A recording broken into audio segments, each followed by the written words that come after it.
یحیی ابن معاذ الرازی رحمه الله هغه وی اربع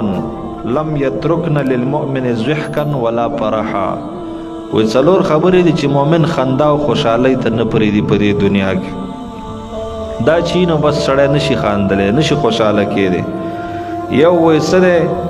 هم المعاد د آخرت یېره بل د هم المعاش د ژوند فکر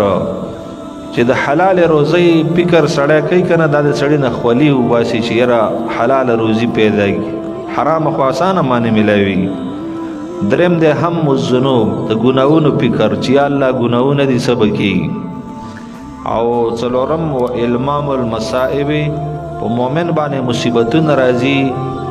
نو دی ډېر زیات فکرمن کوي کله بیماریانې او کله قرضونه او کله هجرتونه